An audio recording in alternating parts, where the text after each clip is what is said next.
Baseball family, this week we're going to talk Tigers, City Connect uniforms, more umpire issues, and our emoji tiers right now. 9 Plus Us presents the Baseball Together podcast with your hosts, Blackjack Brad and Kansas City Little Big Briggy Blue Eyes. And now, Baseball Together. Welcome back, baseball family, to this week's episode of the Baseball Together podcast. I'm pretty sure I can speak tonight without slurring any of my words because I am stone cold sober and I have been for years. Brad, are you sober too tonight? Always have been forever. Yeah, right, exactly. Baseball family, Brig introduces by... me. Anytime we go anywhere, Brig introduces me as his teetotaler friend. Yeah, I do. we were walking around downtown Phoenix. He's looking for near beer, whatever, and they're like, "Can I get you something?" And it was always, "Oh, he's a teetotaler. He's a teetotaler." Oh yeah, all the time. It's true. You've never had a single drink, have you? I haven't. No, there are several reasons for that, but yeah, well, I have some of those reasons are mine now too. Baseball family, we're really glad you're here with us this week. We will be dumping more tea throughout the season. If you want to get in on that information, there are 2 ways to do it. Hit the like and subscribe button on YouTube and hit the bell so you can get more information. But if you want the real tea and all the dirt, you can become a patron on our Patreon. Go to patreon.com, search Baseball Together. There are 5 tiers of support. There's $1 all the way up to $500 a month worth of support. Lots of promises, lots of big, exciting stuff. And everybody gets an episode of the Bullpen Cut, which is behind the scenes. You get some of our planning, lots of our stories, and more irreverence than we're able to show on the show. Show on the show. I just said that. Show on the show. Yeah. Because this is the only family-friendly baseball podcast that is expressly family-friendly. We do it that way on purpose. We do it that way for you. But if you want anything else, you can get it. It's available. You got to pay to play. Pay to play, but it really does help us a lot. It's not just, it's better than that. And you can go to figure it out with the support tiers. I'm going to take a deep breath, and then we're going to jump back into the Tigers City Connect uniforms. Brad, they dropped them today and pretended like it was hot today. They did pretend, didn't they? Now there was a lot of pretending going on. Let's go over before we get into our opinions. Let's go over the uniforms. Brad, I'll read them off. Will you click the overlays, show the people on the YouTube? I sure will. machine? Let's start with this first one right here. Okay, so with the brick wall. With the brick wall against a no parking anytime sign. That is very much not an actual no parking sign if you look at it. 100% AI fake generated, whatever. Here's the deal, baseball family. The uniforms are black with an electric blue throughout across the breast of the jersey. Okay, are they calling that electric blue? That's what it looks like to me. I don't know. It looks more cobalt. Well, it's a little darker than electric blue. I heard someone say that they called it an electric blue because it is the electric energy that they bring. Whether we're moving from fossil fuel gasoline into electric vehicles. So I heard electric a few times. I may be transposing that information onto this, but okay, that works. It does have a royal cobalt sort of brilliant, like a really powerful royal blue. It looks like Detroit Lion blue. It does, and that is interesting because that's one of my takeaways from this. Okay, all right, we'll save it then. Okay, go ahead. So again, Motor City across the breast of the jersey in a very distinct font that has a very automotive feel to it. Sort of has that retro Rolls-Royce kind of racing slant kind of thing. I don't know. I'm making it up now. Anyway, the sleeve tape, if you'll go to the sleeve tape, is there an image for sleeve tape? No, just the actual sleeve. There you go. You can see the racing stripes on the sleeve. Those sleeve cuffs, that's the word I'm looking for, are racing stripes. And those, again, are down the pant leg on the piping on the outsides of the legs of the pants. So they're horizontal going down. They are. Piping? Well, it's an angle, but yeah, it's more or less horizontal. Okay, yeah. It's like a 45. Okay. But that is to symbol racing. It's hearkening back to the automotive industry, right? Same with Motor City on the front, motor vehicles. Detroit's known for bringing automobiles into everywhere, basically in the United States. Yeah, exactly. They basically pioneered the entire industry, specifically in the United States in particular. So then the front of the uniform itself has a tread pattern, and this is to symbolize tire tracks. They called it the base and anchor of the City Connect jersey. The tracks signal a new era of Tigers baseball, pulling up to a new season of challenges. And again, this is a nod. This is a nod to the automotive industry. Now, if you'll look, Brad, show them the cap, because on the right-hand side of the cap, you'll see what is a very long design. And what that is, vehicle VIN number. It's a VIN. It's a vehicle identification number. Yeah. So they created a unique VIN featuring the letters DET at the beginning for Detroit, followed by 1901, which is the year the franchise was founded, and then 35, 45, 68, and 84, each of the 4 seasons that Detroit has won the World Series. That creates the entire VIN. Is so creative. It is creative. That's outstanding. Really cool. That same VIN is inside the wash tag, the laundry tag on the inside of the collar. It's not called the laundry tag, here? But on the there it is. on the inside the collar there. So that your vehicle identification number is on the inside of the collar there as well. And a VIN number, again, is a nod to the automotive industry for those of you who are paying attention. So now let's go to the sleeve, the left sleeve, and it will go to the right sleeve depending on the batter's stance or the pitcher's hand, because it will work on the it'll work opposite the branding logo, the sponsorship logo. Yeah. Right. Yeah. So depending on which way the sponsorship is going to get, this diamond tag will go on the opposite. You can see it's got the old school, old English D at the top, and then there's a very visible 1. Now that design, the white diamond design, is a motorway sign. It's the what do you call it? It's the symbol that indicates the M1. The M1 is Woodruff Avenue. It was the first paved road in the United States, and it connected all of Metro Detroit from the north to south, and all the neighborhoods being united. And so with it being a road sign, that's a nod to the automotive industry. So here you can see better the 313, which is is that the area code? Okay. Yeah, you can't see it in that other one. I wonder if it's like almost like a holographic thing. It is. It's muted on purpose. Huh. Yeah, it's understated on purpose. And I don't know if it's reflective. That would be really cool, though I doubt that it would is.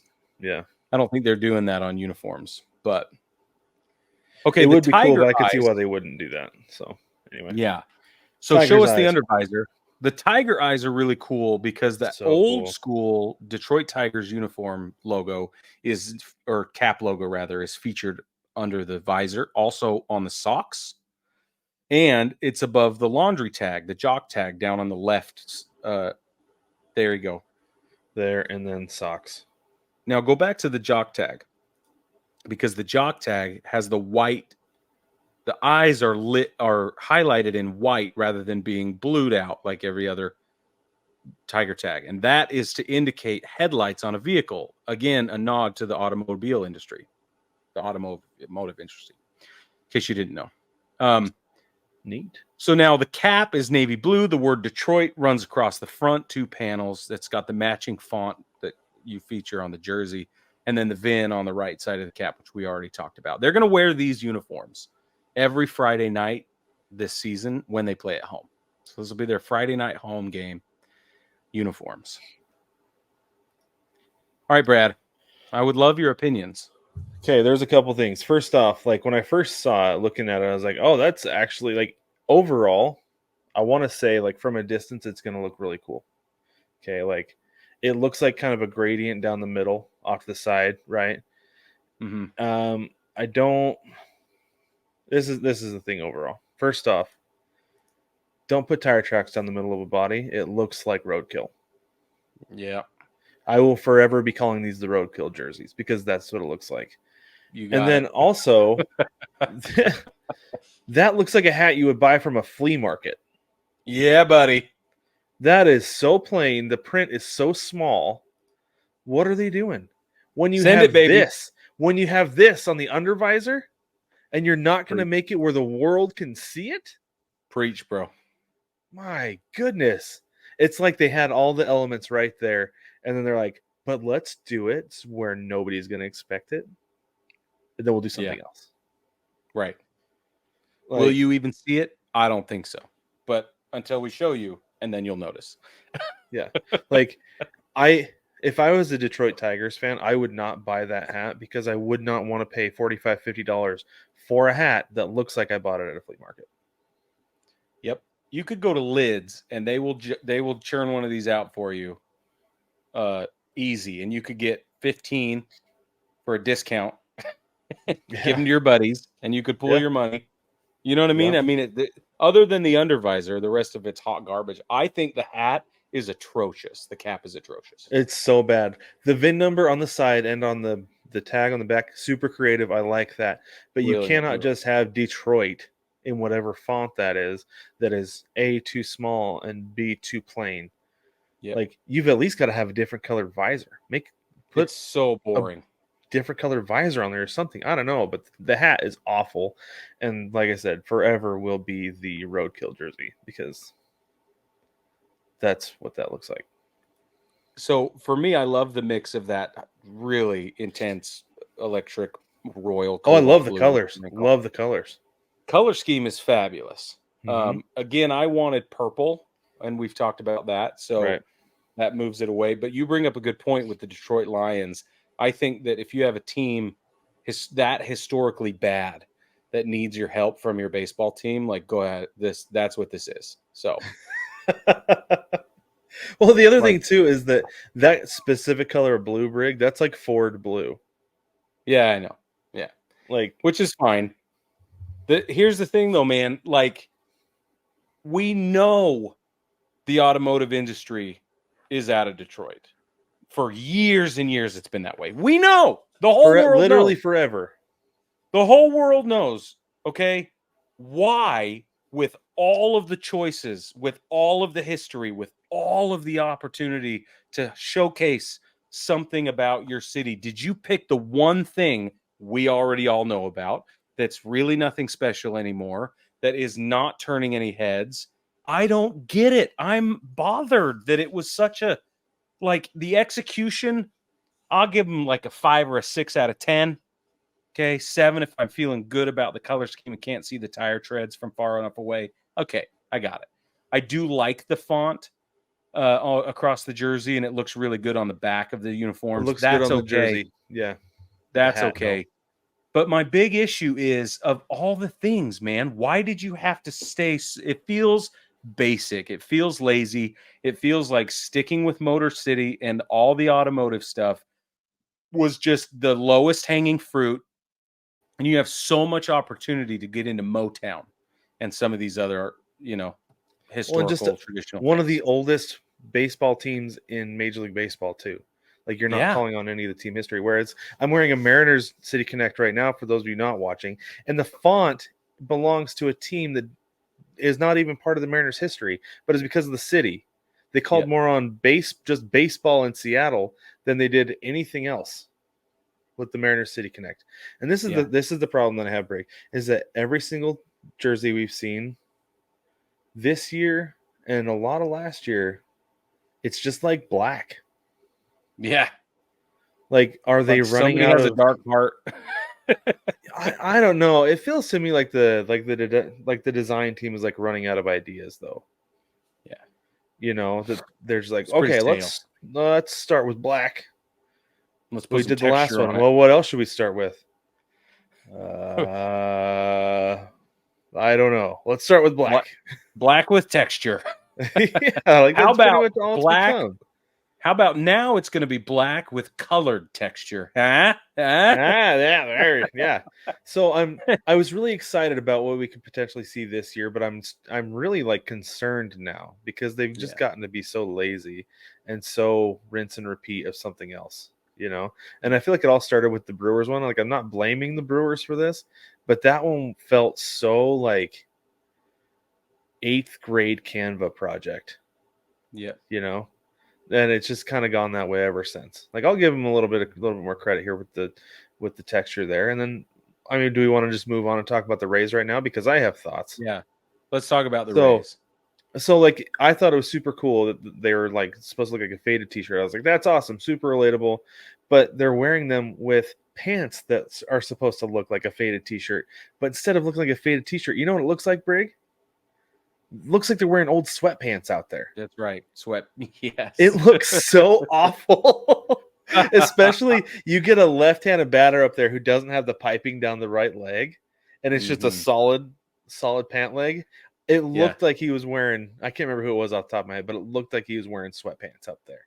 I was like, that's not a good look. I'm sorry. Faded sweatpants, that's not Major League Baseball. I'm sorry. If you want the pants to be textured, make them denim. There you go. Go all the way and make them denim. Don't just be like, yeah, we'll just make the same texture as the shirt and it'll be fine. No, it's not fine. Baseball family, gripe. If you're watching on YouTube, stay tuned because we're going to show you some footage from the Rays City Connect game in just a moment, but we'll get to that in a minute. Yeah, I agree with you. But I will say I thought that my initial responses to the Rays City Connect in their photo day, because there's always a huge difference between what it's going to look like on the field and what we see in these staged photos.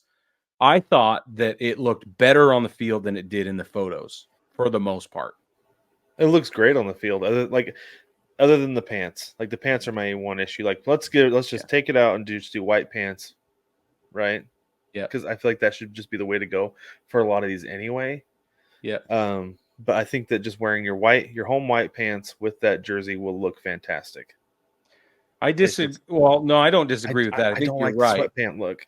It's just so bad. I don't think that the white pants are always the way to go, but I am going to say that the overwhelmingly positive response to the White Sox City Connect and to Cincy's City Connect has got to lead you to believe something has tipped the scales with public support. It could be. Gotta be. That maybe that's why they're leaning so hard into black. But it makes sense with the White Sox because that's one of their colors. And same thing with Cincinnati. Right. One of the things they talked about with Cincinnati was the fact that they're like the Reds said, we're the only of all the teams that have red, we're the only team that's red and black. And so they wanted to lean into it and embrace it, which I was like, absolutely, because I'm a huge fan of that color scheme. I love it. I'm a Trailblazers fan. Of course I love it. And so it's almost like they're trying to give everybody black because those two did so well. But the Tigers are not. That's not one of their colors. No, but the tires are black. Yeah. Asphalt's black, I think it'll be if the Dodgers number 2, because they're getting a second one. If the Dodgers come out with an all-black uniform, which I can totally see happen, if they do that, I will be super upset. Yeah, I would not be surprised if they just rehashed the old City Connect, the first one, and just turned it black. Wouldn't be surprised. Yeah. Which would be the most horrible thing to do, but whatever. It really would be. So let's move on. The Marlins traded Luis Arraez to the Padres. They in turn received 4 prospects. Wow. If you want to call them prospects. Yeah. This whole situation is boggling our minds, okay? The Marlins general manager, Peter Bendick, said in a press conference after the trade, we are unlikely to make the playoffs this year, which is true. But you don't want to hear that coming from your front office, and your fan base sure doesn't want to hear that. Because you still have a whole season left to try and get butts and seats and eyes on TVs or streaming or whatever it is. Like, This is the worst business decision in every step that I can imagine outside of what they're doing in Oakland. Yeah. Well, in Oakland, at least they have a bunch of talent on that team. I mean, don't get me wrong. I think the Marlins have a bunch of talent on that team. They do.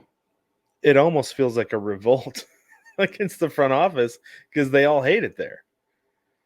Like, bro, didn't I call it with that short story I wrote? I'm just saying. You did. Yeah, you're right. I did. You did. Okay, sorry. But baseball family, sign up to be a rooter and I'll tell you about my story. Okay. But yeah, I don't know. It's weird. And the thing is too, is that it wasn't even like the Padres took Arraez so that the Marlins could free up cap space, or not cap. There's no cap, but payroll, luxury tax and payroll, because the Padres can't do that. They don't have the money to take on that contract. So the Marlins are still paying Arraez to be in San Diego. So what was the point of this move? You know what the point was on San Diego's side? To get another middle infielder on the roster. Yeah. Did you see that meme this weekend with Pam and Michael Scott? And she's like, you can't just stop gathering middle infielder. You have to stop gathering middle infielders. She's like, I'm going to keep gathering middle infielders so hard. I didn't see that, but that's hilarious because that's pretty much what's going on in San Diego. Is that entire team is a middle infielder. Everybody is. It is just disgusting, honestly. And they're not. It's not working. It's just not working. So, huzzah for the experiment that continues to fail. So, I mean, let's move on. That was just. We can all agree that was just bad for business. Okay. Well, so hold on real quick. One thing though is it does make me wonder. Is I checked to see how much time, what Jazz Chisholm's contract situation is. He's approaching, I think, his second year of arbitration this year. So he's got a couple more years of club control. I'm curious how long it's going to take them to move him. Yeah, that's a great question. Because they don't seem interested in winning. Tim Anderson probably got it. The guy, the GM's was not. Yeah. Yeah. Yeah. We lost 5 games. I don't know. Forget it. There's always next year. Yeah. We lost Derek Jeter in 5 games. I don't think it's not worth it anymore. Oh, you lost is Kim Ng. That's who you lost. That's why you're losing games. Problem. That's a huge problem. That woman is brilliant. All right, so let's go back to the Rays and their City Connect uniforms for a minute because we got to talk about Jose Caballero. Jose Caballero is running amok right now. Dude, he's always running amok. That dude is a problem on the base paths. Listen, if you're not familiar with Jose Caballero, he's the Tampa Bay Rays shortstop. He stole 4 bases against the Mets in a single game. It was on Cinco de Mayo, which I think is even better. So he did it twice from first to second, twice from second to third. Now, one time the catcher whiffed the ball on the transfer to throwing it to third base, trying to pick him off push third play base. On it? Yeah, push play. Let's walk you through it, baseball family. So here's the first one. Pitch for a strike. Terrible throw. He slides in. No big deal. Okay. He would have been safe anyway. Here's another. Yep. Killer throw. Good spot. That was a lot closer, but that dude is fast. He is so fast. Now here's the whiff, and he goes from second to third with no contest. And here's the one I want you guys to watch. Look, he has a 700-mile lead off of second base. And it was basically a pitch out to. That ball was so far outside. The catcher was a third of the way down the base path when he made the throw anyway.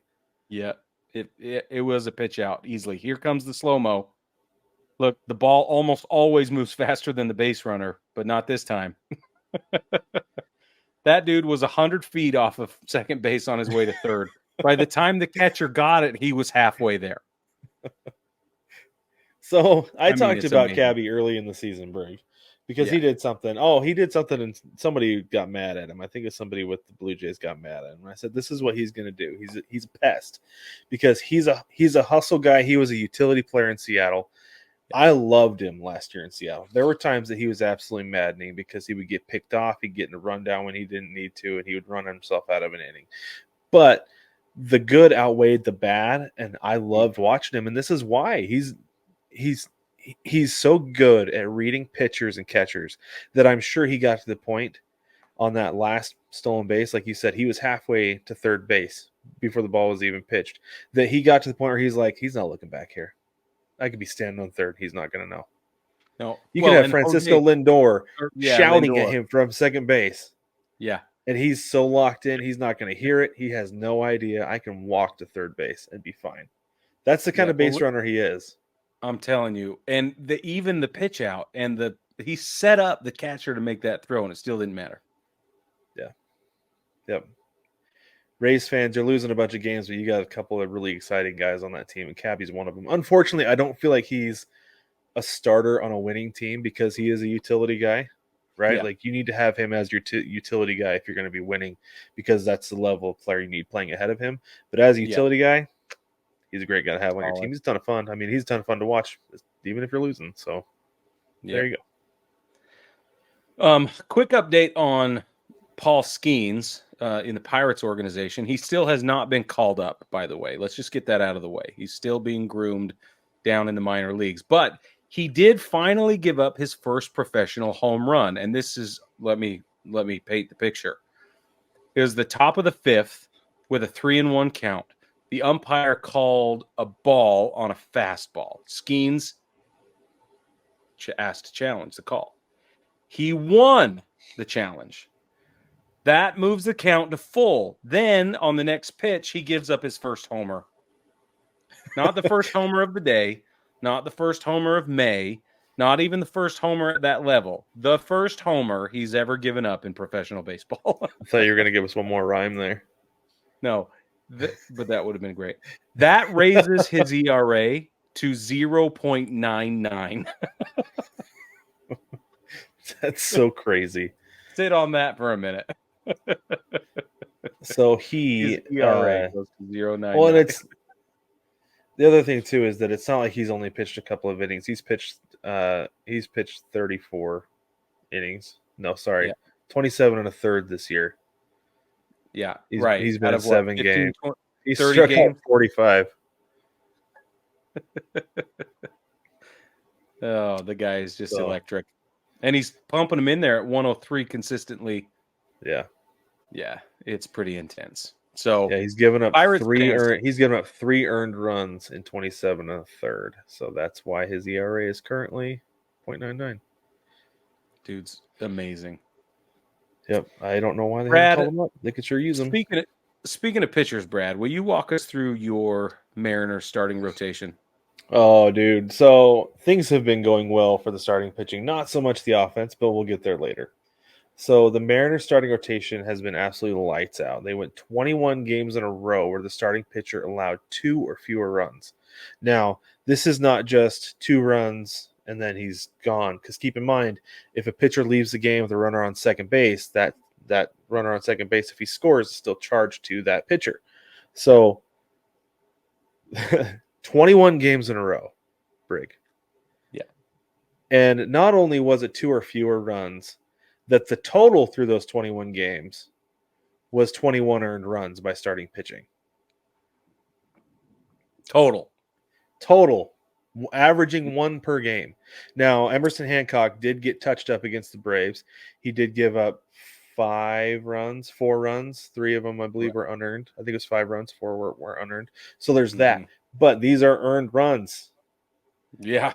The streak ended on Sunday. They tied with the second best streak in history, tied the 1917 Chicago White Sox at 21 games. The streak ended on Sunday. Bryce Miller gave up 2 2-run home runs to the Astros. Mariners ended up winning the game anyway, by the way. You can see that clip on YouTube Shorts, TikTok, Instagram, and Facebook if you want to go check it out.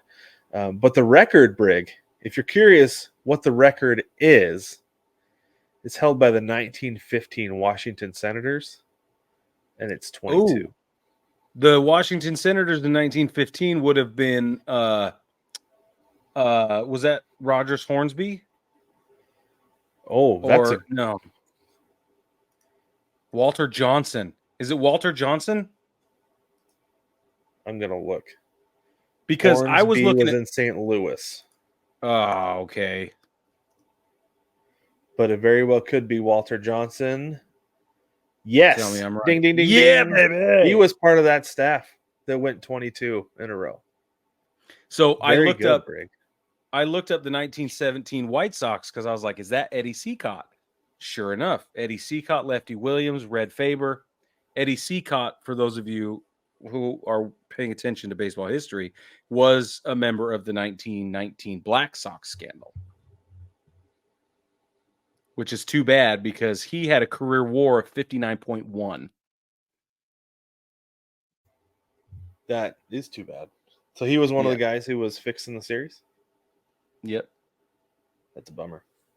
It's a huge bummer. Anyway, that was quite the stretch. And the thing that's crazy too, Brig, is that with the starting pitching, when they're not giving up runs, the bullpen has also been lights out during that time. The Mariners have won 6 series in a row during that time. So going a long ways to helping the Mariners get and stay in first place. I don't think they are after today because I don't think the Rangers. I'll check the Rangers later. Anyway, so there's the Mariners tearing it up. And that's the thing about it, is the starting rotation has been as advertised to this point. Got off to a little bit of a rough start the first week and a half or so, but they've been as advertised since then. Can't beat it, man. Cannot beat it. It's tough to. Okay, so the umpire situation continues to intensify. And today we're going to talk about CB Bucknor. And there he is. There's CB Bucknor. And in a game where the White Sox visited St. Louis recently, tie game, 5-5 going into the top of the 10th inning. Okay. They have a bases loaded in the top of the 10th, 2 strikeouts, then a 3-hour rain delay. The bottom of the 10th. Bottom of the 10th. I wrote that. Yeah, because the White Sox scored a run in the top. That's what it was. White Sox scored a run because it was 5-5. White Sox scored a run in the top of the 10th. Then the bases get loaded in the bottom of the 10th. They go to 2 strikeouts. There's the 2 outs. Then there's a 3-hour rain delay. 3 hours. Now, you can call a game after 5.5 innings. Well, but with a tie, you can call it when it's that close to the end, right? You can't. And not with a tie. Like, what are you going to do with a tie? Well, it wasn't a tie. The White Sox were winning going into the rain delay. You're right. Was the thing. That's true. And so the reason I know this, Brig, was because this was the 6th leg on my 6-leg parlay. I had the Cardinals in the money line. So I was tracking this game and the rain delay very closely. And then to see this end by CB Bucknor calling a strike on a ball that far off the plate. Let's show everybody. I got it up. You ready? Yeah. Here it goes. Look at that. 88-mile-an-hour changeup. Slow it down. Here it goes all the way in. What is that? A good 3 inches, maybe more? That's got to be like 6.5 off the plate, man. It's a so lot far because it's like a ball and a lot off the plate. Yeah, it was a lot of inches off the plate. I've got the umpire scorecard coming up right here, baseball family. If you're paying attention, there's the ball called a strike right there at the very bottom. But here's the thing: if you look down in the bottom of the strike zone, look at all those green dots. Those are all day balls. Those are called balls that were actually strikes. That's the thing. And then the one red dot clear outside. I had to send CB Bucknor a bill for my what I lost, what I would have won. I'll send him a bill for what I would have won. And to be honest with you, Brig, it was such like peanuts that he might actually send it to me. Here's your 45 cents. It was a $1 bet on a 6-leg parlay.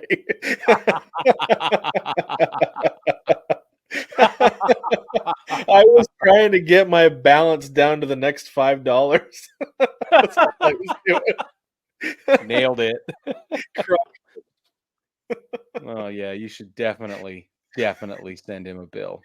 I should. Then I'd have like another because it was like $18. Then I'd have like $3 and some change to play with. So, you know who should send him a bill is the St. Louis Cardinals. Yeah, and Ivan Herrera, who got rung up on that absolutely atrocious call.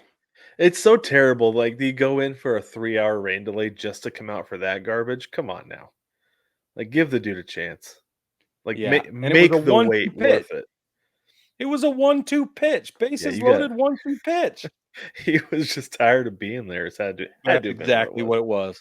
That's exactly what it was. I had the same ridiculous. Just ridiculous. All right, baseball family, let's talk about the Dodgers. We got to get into the Dodgers. First things first, Shohei Ohtani leads Major League Baseball in extra base hits. He has 25. That puts him on pace for 113 this season if he continues, which would make it third all-time. That'd be good enough for third all-time. So many. No big deal. He leads the league in Major League Baseball, or leads Major League Baseball rather, in total bases. He's at 98. That puts him on pace for 411, which would be good enough for fourth all time if he continues in single season total bases. He's also on pace for 45 home runs and 32 stolen bases. If he succeeds, he would be the third Major League Baseball player ever with 45 or more home runs and 30 or more stolen bases. He would join Larry Walker and Alfonso Soriano as the only other two ever. He is 11 of 21. He's 11 of 21 in his last 5 games up to this afternoon. He's currently batting .364, .426, and .685 with a 1.111 OPS.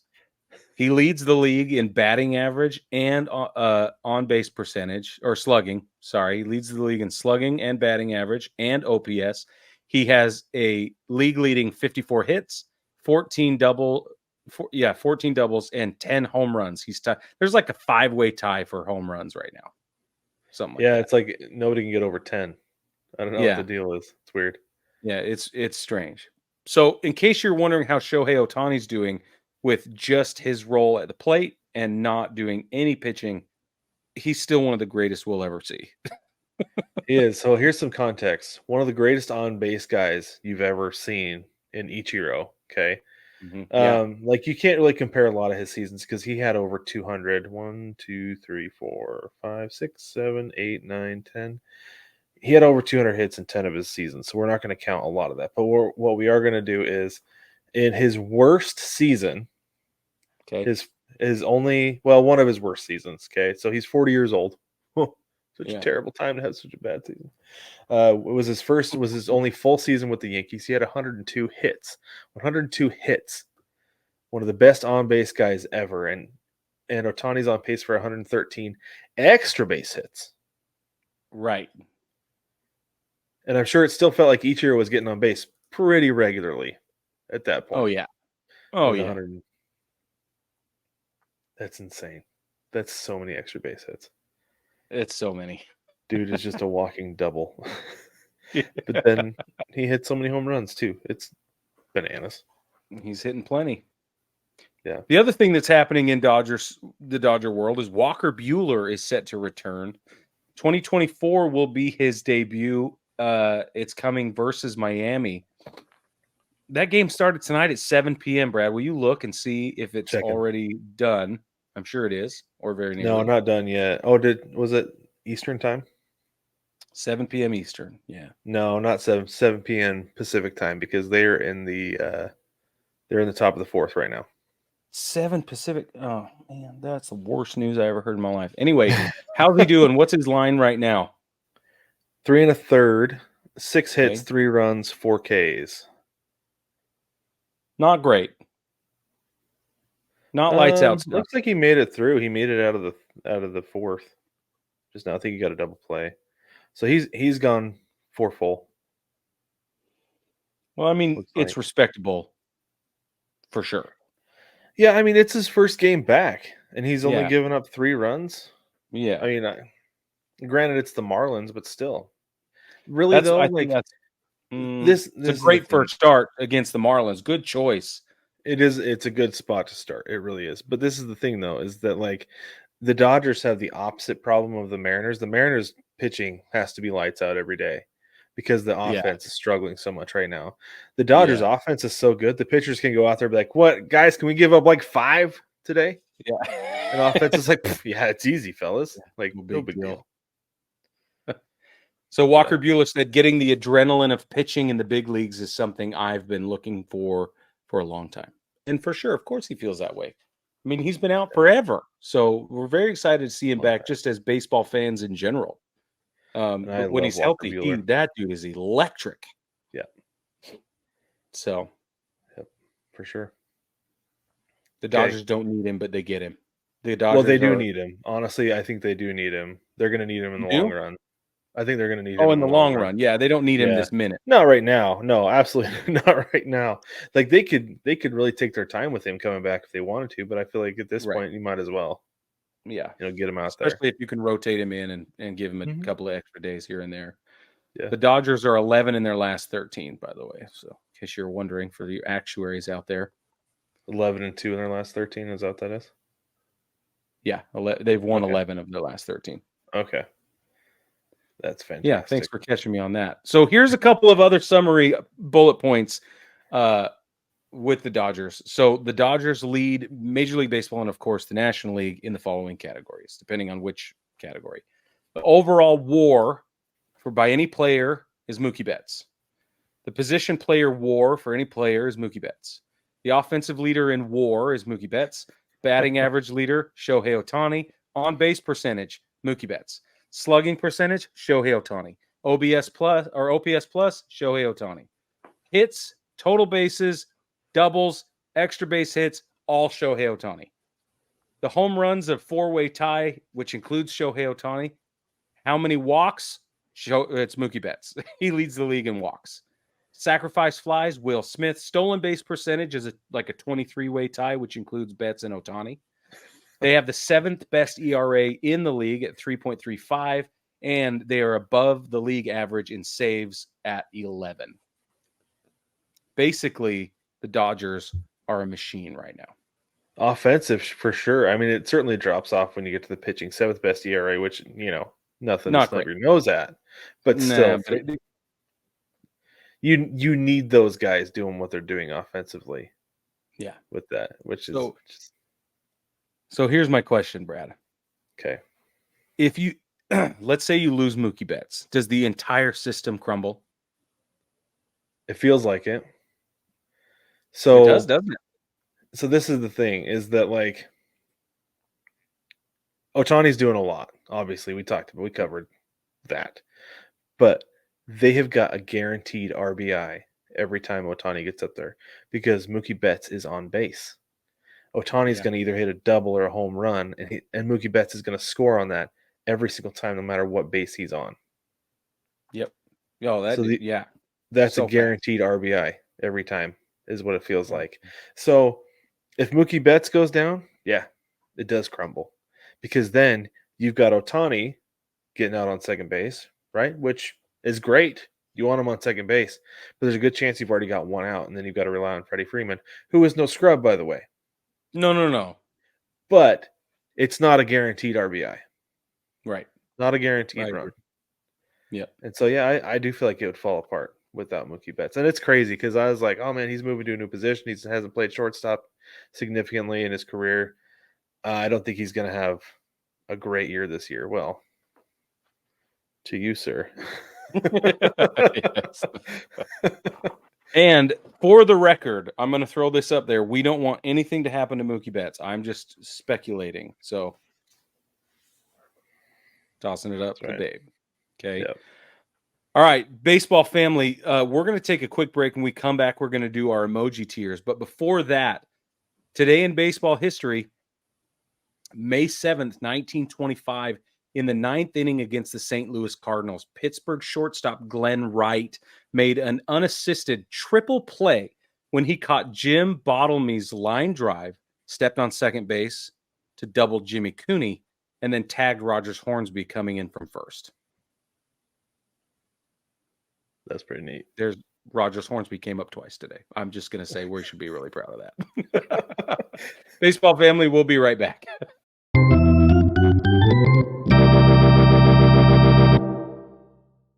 Welcome back, baseball family. So once a month, we go through and we do our emoji tiers. This is our version of power rankings. If you're new to the show, this is how we're going to do it. We have 5 tiers. We have the diamond tier, the heart tier, the question mark tier, the thumbs down, and the poop tier. The way that we go through, and early in the season, we'll still arrange them according to our little rules, and then everything gets thrown out the window later, and we just roll with it. But it's 3 in the diamond, 8 in the heart, 8 in the question mark, and in the thumbs down, and then 3 in the poop. So top 3, bottom 3, then fill in the rest. And those are our power rankings and the way we do it. So Brig, why don't you lead us off with your diamond tier? What do you have? All right. Pretty simple. Dodgers for all the reasons I just stated prior. Baltimore. Baltimore still the top team in the American League. And then I've got the Phillies coming in hot. They are screaming. They are excited. They are moving. Everybody's moving out of the way right now, except the Dodgers. They're the only team that's in the National League that is not being that is outperforming the Phillies. I can word right now. I promise. So, you notice a slight move there. I have the same. Do you really? I have the Dodgers, Orioles, and Phillies. Yeah, I mean, we just talked about the Dodgers, and it's funny because it's like we go through and my assessment was based off the eye test, what I've seen with them, what I've seen based on their scores and things like that, and then you go through and you throw all those numbers at me. It just confirmed everything that I thought I had seen. Nice, right? The Mookie Betts and Shohei Ohtani are just torching everybody, and then the rest of the lineup is actually falling in line, and they're kind of making up for mediocre to decent pitching. I don't want to say it's good, but I can't say it's bad. Right? It's not bad, no. But Yamamoto has found his groove. Tyler Glasnow is doing his thing, and then everybody else in the lineup is just kind of doing their thing, whatever, and it's good enough. It's good enough. I don't know if it'll be good enough in October, but it's good enough right now, and that's all that matters. That's what I was going to say. All the way through April, it's plenty, and they're killing it right now. So whatever they're doing is working. They just need to keep riding it, and whatever the plan they have in place needs to continue. So I don't think they can remain stagnant. They can't rest on their laurels. If they take the situation they've got now all the way into September without making the necessary adjustments, which obviously they're not going to do. But if they don't make the necessary adjustments, then they're going to be toast. Right. But yeah, because I think a good Braves team or a really good Phillies team will be ready for them. Or a really hot wild card team could take care of them too, just like last year. That happens. It does, and it has, and it will. Anyway, okay. Orioles. The Orioles are they're so good. They're so great. Somebody in the comments section on YouTube said, I've been waiting a long time for an Orioles team this good, and they are just that good. So that's exactly right. And then the Phillies, we talked last week. Was it last week about Mike Trout to the Phillies? Because that's what you want so badly. I want it so bad. They don't need him. I know. It might be subtraction by addition. Honestly. It might be. Because you'd have to get rid of somebody or some people, and you would be losing some really big pieces that are contributing to that team. And Nick Castellanos has decided to show up early to this. Yeah, he's the one I'm surprised by. Like, it's funny because the Phillies fans were killing him a couple weeks ago, but it's like, dude is a slow starter. Typically like August, September, right? But it's the first week in May, and he's here. He's here. Yeah. And I'm here for it. I am too, Brad. Good. I really like Nick Castellanos. I do too. I don't know why. I don't know why either, but I really do. Okay, go ahead with your heart. Blue collar thing. Here's my heart tier. I got the Braves down here, mostly because they got whooped by the Dodgers, and I'm only allowed at this early to have 3 diamond teams. So I still like the Braves. This is not knocking them. They're still 20-12. That's nothing to shy away from. It's nothing to snub your nose at. I just think that they have kind of, had a really bad couple of weeks. One mediocre, one really bad. And I don't want to say that they're out. Right. But they dropped their lead to like 2.5 between the Phillies winning and the Braves losing. I think it went from like a 5 or a 6 game lead. They're in second place right now. Yeah. So I'm like, that's upsetting if you're a Braves fan. Most definitely. But you got big injuries going on in Atlanta They're right now. three games back behind the Phillies tonight. See? So big injuries, lots of issues, but I still think there's time. I mean, obviously there's time, but it'll be okay. Let's move on to the Yankees. Are good. Just keep doing what you're doing. They're riding the heat wave behind the Orioles. It's all good. Just keep doing it. They have problems. They need to fix them. Everybody knows what they are. I'm not going to get into it because I could just talk forever. The Mariners are good. The Cubs are good. I've got the Royals and the Tigers up this high right now because I'm riding them high. The Tigers, for me, just need to wake up the bats, man. If they can just get their bats ready to go, everything. They can score before the 8th inning. They'll be fine. Everything's going to be better. The Royals are second in the American League in stolen bases and in strikeouts at the plate, but they also lead the American League in home runs allowed. So there's like this enormous imbalance in their game, and but I will say the biggest thing they got going for them is they lead the league in Salvi Perez, so which is nice. It's nice. And then the biggest hot take I got here is Oakland. Okay, Oakland should be terrible, but they're only one game under 500. Okay, and I am pulling for them. I hope they have a cardboard cutout of somebody in their clubhouse, and they are peeling off pieces one game at a time. It needs to happen. If you don't get that reference, go watch Major League. This is exactly the team we need in baseball right now. Not the team we want, because it's just they're America's team right now, legitimately. But everybody wants to see them cook, and they're cooking right now, and it's fun. So I moved them all the way. This is my biggest jump. I moved them all the way from the poop tier. They were my 30th team on the list in our last emoji tier preseason, and now I've moved them all the way up to somewhere between 4 and 11. Nice. I'm pretty high on the A's right now. Should be. Like I said, they're America's team right now. Everybody's pulling for them because they want them to stick it to ownership. So yeah, I'm here for it. Okay, my heart tier. The Braves have lost 5 of their last 6. Yeah. That's not good, but it's a bad stretch. They're still a good team, right? Yep. Until they are consistently losing 5 out of 6, I'm going to keep them in my heart tier. The Yankees, still a really great team. They have, Juan Soto, right now, is the AL MVP. Let's be real. And Aaron Judge hasn't even started playing yet, really.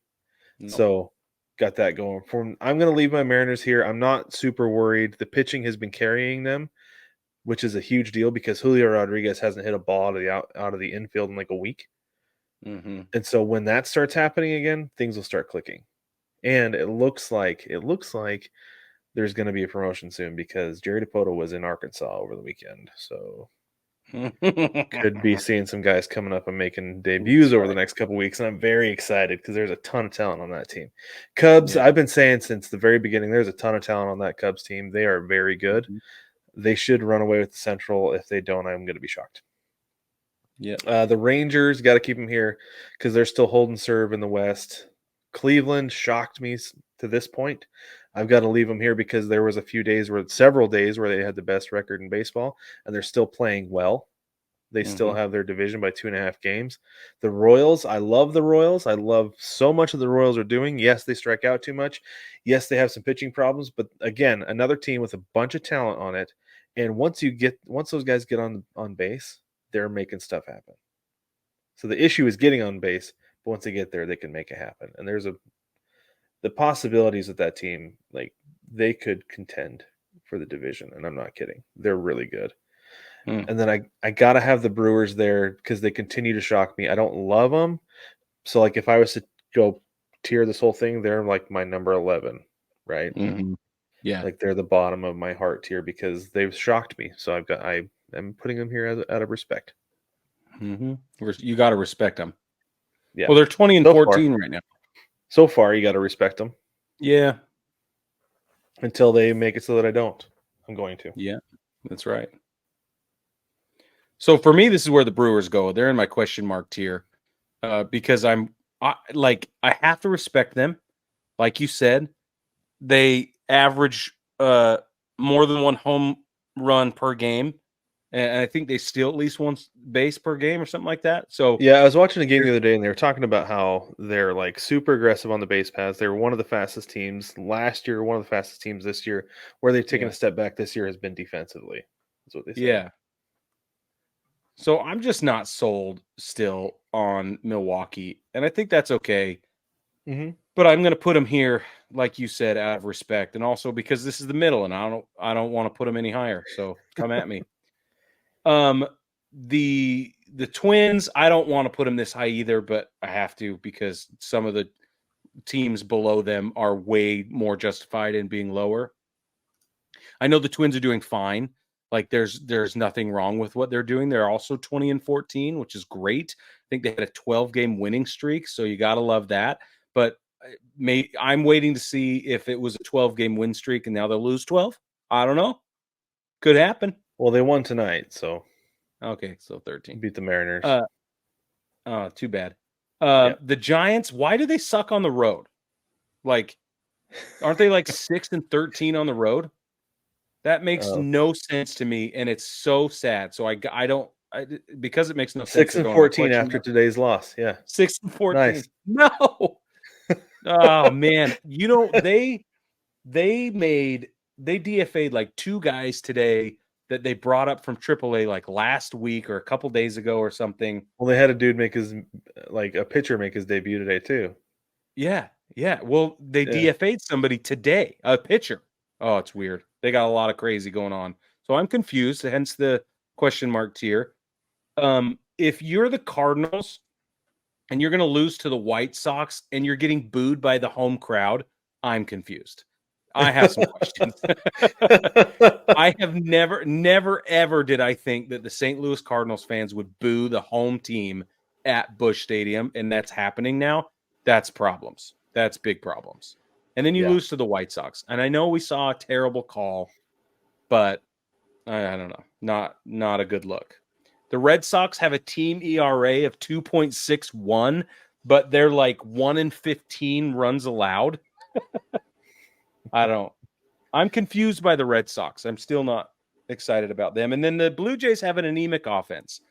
They have more strikeouts than 12 other American League teams, but they also have a bunch of home runs that they're producing. So fascinating.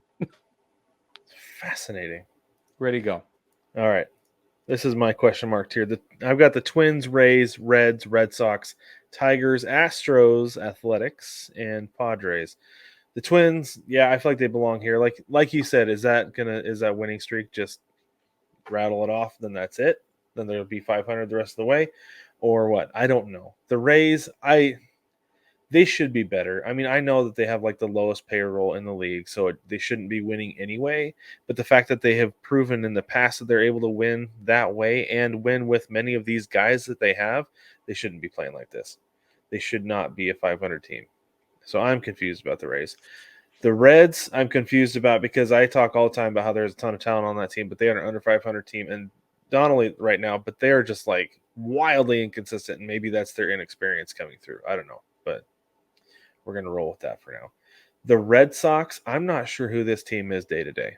So when I go through and I think I've said this before, but if I'm going to go through and build out a parlay, there are certain teams I will not touch. Last year was the Cubs because they were so unpredictable. This year, I will not touch the Red Sox because I have no idea which team is going to show up day to day. So that they are like the epitome of the question mark tier to me.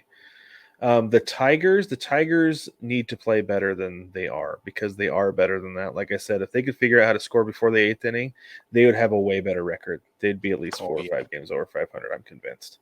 So if they can figure things out, then they'll move up. But until then, I don't know. The Astros are a mess, sitting at the bottom of the American League West, if you can believe it. They're not. The Angels are at the bottom of the American League West at this moment, but they're 12-22. They have one of the best offenses in Major League Baseball, like top 5 offense in Major League Baseball. But this pitching, so their starting rotation has been decimated with injuries. I'll give them that. But man, it's the bullpen that is an absolute disaster. Josh Hader, Ryan Presley, and is it Jose Abreu? Yeah, and Stanek. Stanek's in Seattle. Not Stanek's. Oh, that's right. He moved. I forgot about that. Brian Abreu. I knew Jose Abreu. Jose Abreu did get sent down to the complex league though because he couldn't hit. Yeah, it's Brian Abreu. Did. Those. It's gosh, you got me all screwed up. Hader, Presley, and Abreu have been a mess. Yeah, absolute disaster. And so therein lies the huge problem. If those guys figure it out, look out because they'll be super scary because they're the Astros. But at the same time, though, like, will they? I don't know.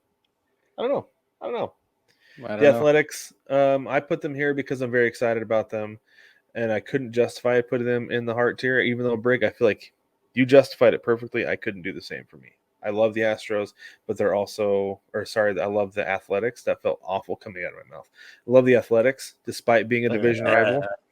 That might be why I have them in the question mark, because since they're in the AL West, I can't put them in the heart tier.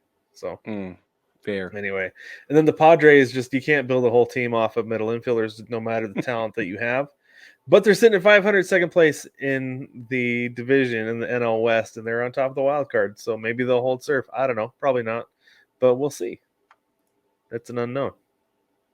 Sure is an unknown. Okay, so my thumbs down tier consists of the Reds, the Rays, the Angels, Mets, Nationals, Pirates, Astros, D-backs. The Astros, you articulated it very well. I don't want to get into that. The D-backs are disappointing. Like, they're just disappointing. Yeah. I don't care what the numbers show or what their record is or whatever. I'm so disappointed that they have to be here on emotional currency alone. The Reds also same, disappointing. They either score a ton of runs or they don't score at all. And I don't get it. The Nationals don't care if they're 7 losses out of their last 10. Or I don't care if they've won 7 of the last 10. They belong here. I don't want to talk about it. And then the Mets, when Polar Bear Pete Alonso is 1 for like 29 at the plate or whatever it is, then you got a big problem. You can't have that. And I wonder what else might be going on because he's not the only one struggling. Yeah. So, well, didn't Francisco Lindor get booed a couple weeks ago? Yeah. And then for the Astros, they're 10 games under 500. Just to polish that one off for you. Yeah, it's crazy how bad they've been. Absolutely unreal. Okay, my thumbs down. I have the Cardinals, Blue Jays. This is not my bird tier. Angels, Mets, Nationals, Pirates, Giants, and Diamondbacks. The Cardinals, like pretty much everything you said, like it's just been ugly, so ugly. And it's been ugly not just this month. It's been ugly for a couple years now. It's been really bad there. Yeah. The Blue Jays are a mess. Alek Manoah came up and got rocked. And I think that they're just like, we'll keep him up because what else do we have to lose? Yeah, at this point, true. You know? So I feel like that's what's going on with the Blue Jays right now. The Angels are the bottom. They're actually the bottom of this tier. No Trout, no Rendon, no hope in Anaheim right now. The Mets, not good. No Rendon is an upgrade. So it's par for the course. It's standard, but still, you don't have Trout. Yeah, and no Ohtani either. So it's that's true. Not good. The Mets, like we talked about, it's weird because their stars are not playing well, and they should be. So, but anyway, the Nats, not a good team. Like you said, I don't care that they've won 7 out of their last 10. They're just not very good. If you watch them play, they don't like. It's weird to say like, well, they don't have any recognizable names on that team, but they really just don't. That's fine. There's a reason you don't know who they are. That's true. Because they haven't and don't do anything. Right? They've got some speed on the bases, but that's about it. Like if we can sit here and name anybody on Oakland's club right now. I could Rooker. That's Langoliers. I'm just saying Miller, Rooker, right? Miller, right? We know who they are and they should be awful. Ruiz. Yeah. They should be awful. Yeah. The Nationals are awful, and ergo, we know them not at all. Yeah, and that could just be them playing teams that are more awful than they are, right? The 7 out of 10. They're definitely doing that. But, yeah. The Pirates, I am so disappointed in the Pirates. They're just not good at all. They should be so much better than they are, but they're just not. The Giants have been a massive disappointment. They have such a good team, but they just we talked about them before, and it's just like it's baffling what they're doing. Mm. And then the D-backs are a massive disappointment too. They a team that played as well as they did last year, that made the very small changes that they did this offseason, should not be this bad. Yes, they have a +7 run differential, but they have a -5 win differential. So and a -500, and a -500 fun differential. That's right. Not fun. Corbin Nope. Carroll has not been good, so maybe he'll get going and the rest of the team will go with him. But man, it is ugly right now. Yeah. Not the way to go. So I live in Phoenix, for those of you who don't know, and I have a friend out here who is also a Mariners fan, and we've talked about going to a Diamondbacks game and sitting behind the Diamondbacks dugout wearing our Mariners gear and cheering for Geno Suarez's team. But there's nothing to cheer for. Yeah. It's so bad. It's so bad. That would be really funny. It would be really funny, and we're going to do it at some point. But anyway, here's your poop emoji. Poop tier. My poop tier is simple: White Sox, Rockies, Marlins. In truly no particular order, but if I had to, the Rockies would be the farthest down. Yeah, on my list. The Marlins can only beat the Rockies, and they can only do it when they're at home. We showed you the umpire scorecard for the White Sox. The only time they can win is when CB Bucknor hands it to them. So I saw something that said that the CB stands for certifiably blind. Oh, I read somewhere that he was because every once in a while they'll do a poll and they'll take 50 players from the American League, 50 players from the National League. ESPN does this, and they'll say who are the best umpires, who are the worst umpires. And the last, I think, 1 or 2 times, CB Bucknor came up as consistently the worst. Yeah. I will never forget 50 players. I will never forget the first time I was introduced to who CB Bucknor is. Was JP Crawford was called out on a ball that bounced at his toes, and he turned back and looked at CB Bucknor and goes, "That's terrible, CB," and then walked off. Well, there he is for all of you. There he is, the man himself. All right, go back to your poop tier. Okay, I can't get rid of the thing though. I'm gonna need your help with that. There we go. I got it. Okay, there it is. The White Sox, Rockies, and Marlins. Honestly, I'm surprised Bud Black still has a job. Yeah, he's been there forever. Are they just like, he can't do a whole lot with the talent we give him? We might as well just keep him around. I don't know. Or maybe it's, if we bring somebody else in, it'll force us to address the problems. We like the devil, because no pressure. We get to pocket all the cash, and we don't have to pay anybody, and nobody expects anything of us. We still have a deal with Root Sports or whatever it is. Like there's, I think all of that it is they're doing there. Yeah, whatever. I just think if they brought in somebody, like, can you imagine if Ron Washington had gone in to Colorado, he'd be, or Dusty Baker, he'd be like, "What are we doing? Knock it off." You know what I mean? Yeah. Well, and this is the thing though, that the Rockies consistently have a problem is they cannot attract pitchers in free agency, like good ones, because nobody wants to pitch in Colorado. Nobody wants to pitch 81 games in Colorado or however many, So that's a problem. That's a significant problem there. But at the same time, though, they don't ever attract free agent bats because they don't have a team to support them. Chris Bryant went, and he even said, like, what was it, like 3 weeks ago? He's like, I really probably should have done more research into what this team had going on. I really wanted to get it to camp. Just basically, like, I was desperate, and they offered me the most money, and so I took it, right? And he's coming out and saying that at the beginning of the year. Bad look, bro. That's something you say after you've left the team. Mm-hmm. So, yeah, the Rockies are an absolute disaster. The Marlins are terrible. I think they're going to continue tearing that down. I think Tim Anderson will get traded. I would not be shocked if Jazz Chisholm got traded, but I think they might wait another year or so. And the White Sox are just a dumpster fire. Yeah. Just like Who's to say? Who's to say, Mr. Brig? I don't know. I don't say much, but when I I don't do, know. Anyway, baseball family, let us know what you think about our emoji tiers. If we nailed it, let us know. If we think we're way off, if there's somebody that's in the wrong tier, let us know. And heck, if you want to get in the comments on YouTube and write out your own emoji tiers, go for it. 38883 is the format if you want to do that. Or you can just throw all the rules out the window and do it however you want. That's cool too. yeah, seriously. That's going to happen eventually around here. But baseball family, thank you so much for joining us this week, and we will catch you next week.